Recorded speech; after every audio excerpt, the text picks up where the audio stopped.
कल्पना कीजिए, आप एक ऐसे युग में हैं जहां संसार ने परमेश्वर को मंदिरों और मूर्तियों में बांध दिया है, जहां इंसान अपने हाथों से देवता बनाता है और फिर उन्हीं के आगे झुकता है, जहां जीवन की दिशा तय करने वाली आवाज केवल रीति रिवाज, परंपरा और डर की होती है। और ठीक उसी समय एक व्यक्ति एक आवाज सुनता है जो किसी मंदिर से नहीं, किसी मूर्ति से नहीं, बल्कि स्वर्ग से आती है। एक आवाज जो उस व्यक्ति की आत्मा को छूती है। वह व्यक्ति कोई राजा नहीं, कोई सेनापति नहीं, बस एक आम इंसान है, पर उसका नाम आगे चलकर इतिहास बन जाता है। उसका नाम है अब्राम। ये नाम बाइबल पढ़ने वाले हर व्यक्ति ने कभी न कभी सुना है। यह कोई काल्पनिक स्थान नहीं, बल्कि वास्तविक ऐतिहासिक शहर था जो आज के दक्षिणी इराक के पास स्थित था। मेसोपोटामिया की समृद्ध सभ्यता के केंद्र में बसा हुआ उर एक व्यापारिक, सांस्कृतिक और धार्मिक नगर था। यहाँ का समाज चंद्रमा देवता नान्ना की पूजा करता था। हर घर में मूर्तियां थीं, प्रत्येक परिवार में एक अलग देवता, एक अलग वेदी, एक अलग बलिदान। लेकिन सबके जीवन में एक जैसी बेचैनी थी। अब्राम भी इस संस्कृति में पला बढ़ा। अब्राम के पिता तेरह मूर्तियों और दूसरे देवताओं की उपासना करते थे। अब्राम ने अपने जीवन की शुरुआत पत्थरों और मूर्तियों के संसार में की, लेकिन उसका दिल उनसे कभी जुड़ा नहीं। वो अक्सर आकाश की ओर देखता और सोचता कि क्या कोई है जो सचमुच जीवित है। अब्राम के भीतर एक गूंज थी, एक सवाल जो हर रात और हर सवेरे उसे विचलित करता था। क्या सच में ये मूर्तियां हमारी रक्षा करती हैं? क्या कोई है जो इन सबसे ऊपर है? अगर वो है, तो क्या वो मुझसे बात करेगा? वो सवालों से भागा नहीं, वो अपने ही समाज से टकरा गया, अंदर ही अंदर। अब्राम 75 वर्ष का था।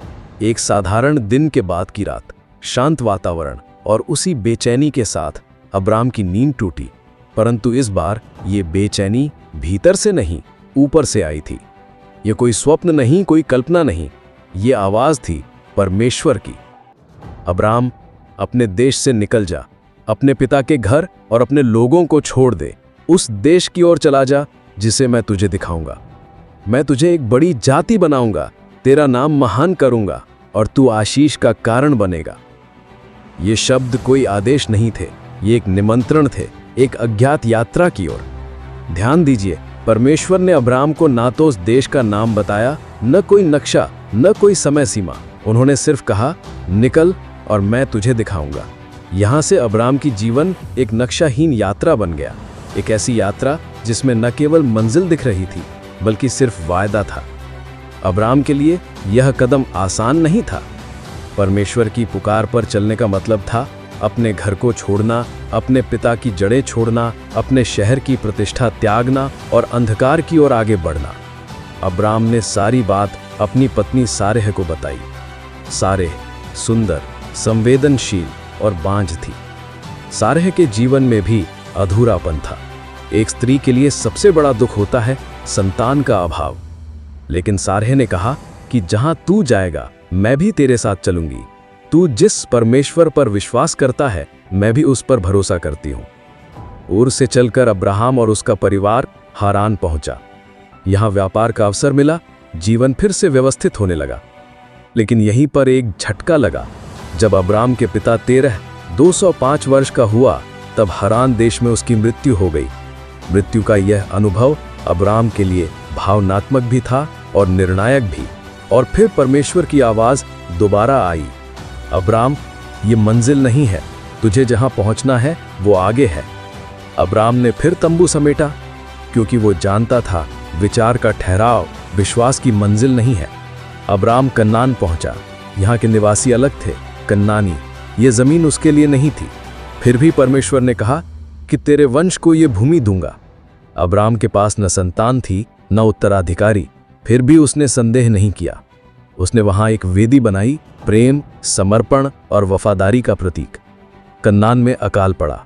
ये वही भूमि थी जो वायदा की गई थी, लेकिन यहां जीवन कठिन था। अब्राम ने निर्णय लिया मिस्र की ओर जाने का, और यहीं उसकी मानवता ने उसकी परीक्षा ली।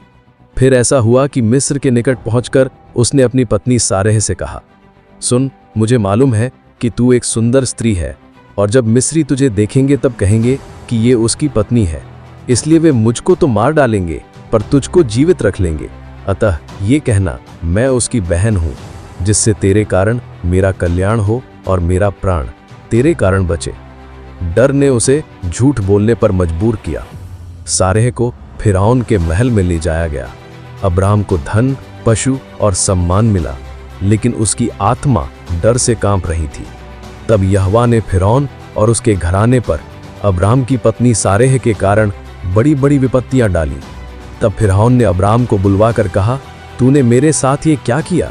तूने मुझे क्यों नहीं बताया कि वो तेरी पत्नी है? तूने क्यों कहा कि वो तेरी बहन है? मैंने उसे अपनी ही पत्नी बनाने के लिए लिया, परंतु अब अपनी पत्नी को लेकर यहाँ से चला जा। और फिर हारून ने अपने आदमियों को उसके विषय में आज्ञा दी और उन्होंने उसको और उसकी पत्नी को सब संपत्ति के साथ जो उसका था विदा कर दिया। अब्राम कन्नान लौटा। अब वो केवल एक धनी पुरुष नहीं, बल्कि एक ऐसा व्यक्ति था जो जान चुका था परमेश्वर उसकी रक्षा करता है, चाहे वो भूल कर भी डगमगा जाए। उसने फिर वेदी बनाई, क्योंकि वह जान चुका था जहां तक मैं पहुंच गया हूं वहां तक परमेश्वर लाया है। अब जहां मुझे जाना है वहां भी वही ले जाएगा। अब्राम रात को जब आकाश की ओर देखता तो तारे उसकी आंखों में चमकते नहीं, बल्कि उसके विश्वास को जगाते थे। जितने आकाश में तारे हैं उतने ही तेरे वंश होंगे। वो हंसता नहीं था, नहीं रोता था, वो सिर्फ विश्वास करता था। अब्राम और सारह ने सिर्फ अपनी जमीन नहीं छोड़ी थी, उन्होंने अपनी पहचान, संपत्ति और सुरक्षा छोड़ दी थी, सिर्फ एक वायदे के लिए, एक ऐसी आवाज के लिए जो दिखाई नहीं देती थी पर आत्मा में गूंजती थी। पहले भाग में हमने देखा कि अब्राहम और सारह कैसे अपनी जमीन, परिवार और पहचान छोड़कर परमेश्वर की पुकार पर निकल पड़े, एक ऐसी भूमि की ओर जिसका उन्होंने नाम तक नहीं सुना था। अब जब वे उस वायदे की धरती कनान में प्रवेश कर चुके हैं तो आगे बढ़ती है एक और गहरी यात्रा। ये विश्वास की यात्रा अब बलिदान, परीक्षा, इंतजार और अद्भुत वाचा की ओर बढ़ती है। अब्राम मिस्र से लौटकर बहुत समृद्ध हुआ था। उसके पास अब ऊंट, गाय बैल, गुलाम और सोने चांदी की भरमार थी। लूत, उसका भतीजा, जो उसके साथ यात्रा पर निकला था, अब खुद भी बहुत समृद्ध हो चुका था। लेकिन जहां समृद्धि बढ़ती है वहां टकराव का बीज भी अंकुरित होता है। एक दिन अब्राम और लूत के चरवाहों के बीच झगड़े होने लगे। ये जमीन हमारी है, नहीं तुम हटो, अब्राम के लिए रास्ता दो, लूत के जानवरों का ज्यादा घास चाहिए। अब्राम ने देखा ये झगड़ा उन लोगों के बीच हो रहा है जिन्होंने साथ में विश्वास की यात्रा शुरू की थी। ये सिर्फ झगड़ा नहीं था, ये अब विश्वास और लालच की परीक्षा थी। अब्राम ने लूत को बुलाया और कहा, हम आपस में भाई हैं, हम क्यों झगड़ें? तू जिस दिशा में जाना चाहे जा, अगर तू बाईं ओर जाएगा तो मैं दाहिनी ओर चला जाऊंगा। अब्राम को परमेश्वर पर भरोसा था। उसे किसी जमीन की जरूरत नहीं थी, क्योंकि उसके पास वादा था। लूत ने यरदन घाटी की ओर देखा। घनी हरियाली, जल से भरपूर, उपजाऊ जमीन, उसे सब कुछ वहां दिखा। वो चला गया सदोम की ओर, लेकिन वो नहीं जानता था कि उस सौंदर्य दृश्य के पीछे विनाश की गहराई छुपी थी। लूत के जाने के बाद परमेश्वर ने अब्राम से फिर बात की। अपनी आंखें उठा और उत्तर, दक्षिण, पूरब, पश्चिम चारों दिशाओं में देख। जितनी भूमि तू देख सकता है वो सब मैं तुझे और तेरे वंश को दूंगा अनंत काल तक, और तेरे वंश को पृथ्वी की धूल के समान करूंगा। अब्राम ने देखा दूर तक, और उसकी आंखों के आगे फैली जमीन अब केवल मिट्टी नहीं थी, वो अब वादा थी। सदोम और उसके आसपास के नगरों ने विद्रोह किया। एक भीषण युद्ध हुआ, 5 राजा बनाम 4 राजा। इस युद्ध में सदोम हार गया और लूत, जो सदोम में रह रहा था, बंदी बना लिया गया। जब अब्राम को यह खबर मिली तो उसने अपने 318 प्रशिक्षित सेवकों को बुलाया। वो राजा नहीं था, लेकिन वो अपने प्रियजन को बचाने के लिए लड़ने को तैयार था। अब्राम ने रात के अंधेरे में हमला किया। बुद्धि, साहस और परमेश्वर के सहारे से उसने लूत को मुक्त कराया, संपत्ति वापस लाई और कोई स्वार्थ नहीं दिखाया। वापसी पर वो एक रहस्यमयी याजक राजा से मिला, मल्कीसिदेक। उसने अब्राम को रोटी और दाखरंज दिया और कहा, परम प्रधान परमेश्वर जिसने तेरे शत्रुओं को तेरे हाथ में कर दिया, उसकी स्तुति हो। अब्राम ने उसे 7 चीजों का दशमांश दिया। वो जानता था ये विजय मेरी नहीं, परमेश्वर की है। अब्राम अब बूढ़ा हो रहा था। उसने कहा, प्रभु, तू मुझे वंश का वादा करता है, पर मेरी संतान कहाँ है? क्या मेरा नौकर एलीएजर ही मेरा उत्तराधिकारी होगा? परमेश्वर ने कहा, नहीं, तेरा वंश तुझसे ही उत्पन्न होगा। बाहर आ, आकाश की ओर देख, क्या तारे गिन सकता है? जितने तारे उतना ही तेरा वंश होगा। अब्राम ने पशुओं को 2 भागों में काटा। ये वाचा की प्राचीन विधि थी। और फिर एक रहस्यमयी बात हुई, धुएं वाला भट्टा और जलती मशाल। परमेश्वर स्वयं उसके बीच से होकर गुजरा। मैं ये भूमि तेरे वंश को दूंगा, मिस्र की नदी से लेकर फरात की नदी तक। समय बीतता गया, वादा अब भी था, लेकिन प्रत्यक्ष कुछ भी नहीं था। साराय अब वृद्ध हो चली थी और उम्मीद लगभग बुझ चुकी थी। साराय ने अब्राम से कहा, देखो, मैं निसंतान हूं, मेरी दासी हागार के साथ संबंध बनाओ, शायद उसी से संतान हो। अब्राम ने यह किया। हागार गर्भवती हुई, पर इस गर्भ ने घर में कलह ला दी। सारई ने हागार पर अत्याचार किया और हागार भाग गई। एक जंगल में एक कुएं के पास हागार को परमेश्वर का स्वर्गदूत मिला। स्वर्गदूत ने हागार से कहा, तेरा पुत्र इश्माइल कहलाएगा। वह एक जंगली गधे के समान होगा, स्वतंत्र और शक्तिशाली। पर वापस जा, मैं तुझे भी वंश दूंगा। अब्राम 99 वर्ष का था। परमेश्वर फिर प्रकट हुआ, अब से तेरा नाम अब्राम नहीं, अब्राहम होगा, क्योंकि मैं तुझे बहुत राष्ट्रों का पिता बनाऊंगा। और तेरी पत्नी सारई, उसका नाम अब से सारा होगा, और वह एक पुत्र को जन्म देगी। अब्राहम हंसा, क्योंकि ये कल्पना से परे था। लेकिन परमेश्वर ने कहा, क्या मेरे लिए कोई बात कठिन है? एक दिन अब्राहम अपने तंबू के द्वार पर बैठा था। 3 स्वर्गदूत वहां आए। अब्राहम ने उन्हें आदर से बैठाया, भोजन कराया, और फिर उनमें से एक ने कहा, सारा कहाँ है? अब्राहम ने कहा, तंबू में। स्वर्गदूत ने कहा, मैं 1 वर्ष के भीतर फिर आऊंगा और सारा का एक पुत्र होगा। सारा ने यह सुनकर भीतर से हंस दिया। उसने सोचा, क्या मैं अब इस उम्र में? स्वर्गदूत ने पूछा, सारा क्यों हंसी? क्या एक कठिन बात है प्रभु के लिए? अब्राहम और सारा ने बहुत कुछ देखा, युद्ध, भय और विजय, अधीरता और मानव प्रयास, स्वर्गीय दर्शन और भविष्यवाणी। अब सब कुछ उस अंतिम वादे की ओर बढ़ रहा था, इसहाक का जन्म। कभी कभी एक वादा इतना असंभव लगता है कि मनुष्य उसे सिर्फ एक कल्पना मान बैठता है, लेकिन जब वही वादा समय के गर्भ से निकलकर सच्चाई बन जाता है, तो वह केवल एक घटना नहीं बल्कि एक परमेश्वर की मोहर बन जाता है। अब्राहम और सारा की कहानी उस मोहर की तरह है, जहां वर्षों का इंतजार, विफल योजनाएं, अधीरता और फिर अचानक एक असंभव वादे का पूरा हो जाना। वो सुबह आम नहीं थी। कनान की भूमि पर सूर्य वैसे ही उगा था जैसे हर दिन निकलता था, पर आज अब्राहम और सारा के घर में कुछ ऐसा हुआ जिसकी गूंज पृथ्वी से लेकर आकाश तक सुनाई दी। सारा को एक पुत्र हुआ। उसने उस बेटे का नाम रखा इसहाक, जिसका अर्थ है हंसी, क्योंकि यह केवल जन्म नहीं था, यह एक ईश्वरीय चमत्कार था। सारा ने कहा, परमेश्वर ने मुझे हंसी दी है और जो कोई ये सुनेगा वह भी मेरे साथ हंसेगा। इस हंसी में 90 वर्ष का इंतजार था। ये हंसी केवल प्रसन्नता की नहीं थी, ये विश्वास की विजय थी। इसहाक बड़ा होने लगा। उसका हर कदम अब्राहम के लिए विश्वास की पुष्टि था। उसका हर शब्द सारा के लिए आंसुओं की मिठास था। लेकिन एक दिन जब इसहाक बड़ा हुआ और उसका दूध छुड़ाया गया, तब सारा ने देखा कि इश्माइल हागार का पुत्र इसहाक पर हंस रहा था, उपहास करता हुआ। यह हंसी उस हंसी जैसी नहीं थी जो सारा ने महसूस की थी। ये ईर्ष्या की हंसी थी। एक माँ को यह बर्दाश्त नहीं हुआ। सारा ने अब्राहम से कहा, इस दासी और उसके पुत्र को निकाल दे, क्योंकि इस दासी का पुत्र मेरे पुत्र इसहाक के साथ विरासत का भागी नहीं होगा। अब्राहम का हृदय टूट गया क्योंकि वह इस्माइल से प्रेम करता था। परमेश्वर ने कहा, सारा की बात मान ले, इसहाक ही तेरा वंश कहलाएगा, लेकिन इस्माइल को भी मैं एक महान जाति बनाऊंगा। अगली सुबह अब्राहम ने हागार और इस्माइल को विदा किया। उनके हाथ में एक थैला रोटी और एक मटकी पानी थी। हागार और इस्माइल भटकते भटकते बेरशेबा के जंगल में आ गए। जब पानी समाप्त हो गया, हागार ने बेटे को एक झाड़ी के नीचे छोड़ दिया और दूर जाकर बैठ गई, ये सोचकर कि मैं अपने पुत्र को मरते हुए नहीं देख सकती।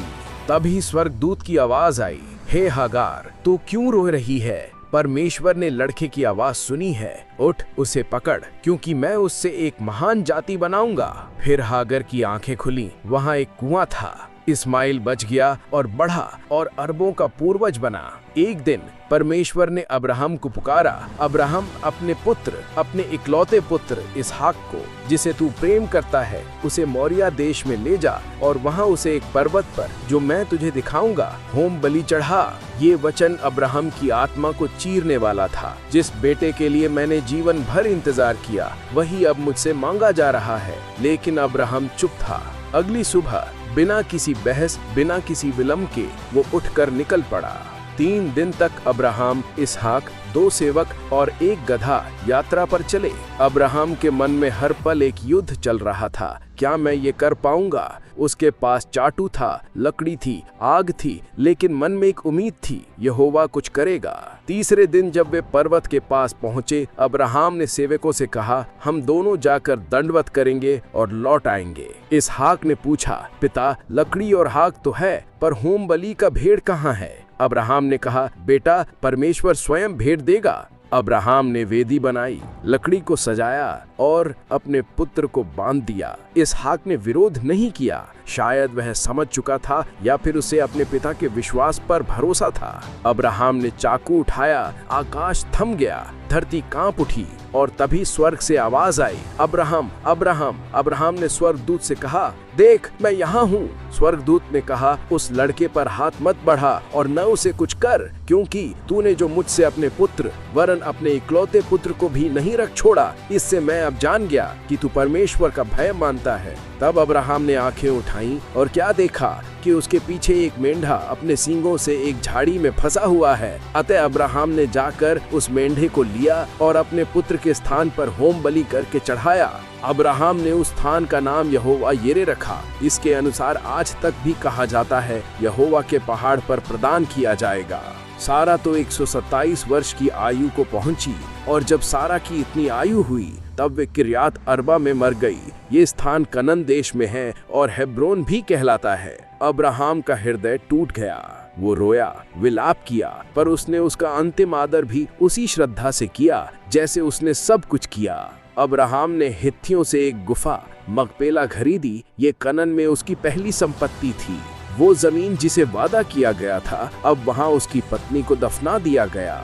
अब्राहम जानता था वादा केवल तब तक नहीं था जब तक वह जीवित था, बल्कि उसकी संतानों के लिए भी था। उसने अपने विश्वास पात्र सेवक एलिएजर को भेजा, मेरे पुत्र इसहाक के लिए मेरे ही लोगों में से एक कन्या लेकर आ। एलिएजर गया और परमेश्वर से प्रार्थना की, हे प्रभु, जिससे मैं पूछूं, क्या मुझे पानी पिलाऊंगी? और वो कहे, मैं तेरे ऊँटों को भी पानी पिलाऊंगी, वही इसहाक के लिए हो। और वही हुआ। रिबका आई, उसने पानी पिलाया और वो इसहाक के लिए पत्नी बनी। इसहाक उसे देखता है और उसकी माँ सारा की याद से मिले शून्य को भरता है। अब्राहम ने दूसरी पत्नी कतूरा से विवाह किया, उससे भी उसे संतानें हुई, लेकिन उसने अपना वंश इसहाक में ही मानकर सब कुछ उसी को सौंपा। अब्राहम 175 वर्ष की आयु में शांति पूर्वक अपनी आत्मा परमेश्वर को सौंपता है। इसहाक और इस्माइल, 2 पुत्र जो कभी अलग हो गए थे, अब अपने पिता के अंतिम संस्कार के लिए एक साथ खड़े हैं। उन्होंने अब्राहम को सारा के पास ममरे के सम्मुख वाली भूमि में, जो मकपेला की गुफा थी, उसमें दफनाया। अब्राहम और सारा की कहानी यहाँ समाप्त नहीं होती, बल्कि यहीं से शुरू होती है। इसहाक, याकूब, यूसुफ और फिर यीशु मसीह तक का सफर। अब्राहम की कहानी एक आदमी की नहीं है, ये विश्वास की परिभाषा है। जब परमेश्वर ने कहा जा, तो उसने पूछा नहीं, बस चल पड़ा। उत्पत्ति 15 का 6 कहता है, अब्राहम ने परमेश्वर पर विश्वास किया और ये उसके लिए धार्मिकता गिना गया। उत्पत्ति 12 का 3 कहता है, तू आशीष का कारण होगा और तेरे द्वारा पृथ्वी के सब कुल आशीष पाएंगे। अगर ये वीडियो आपको अच्छी लगी हो तो इस वीडियो को अपने परिवार और दोस्तों को शेयर करें और हमारे चैनल बाइबल ट्यूब को सब्सक्राइब करें। परमेश्वर आप सभी को आशीष दे। जय मसीह की।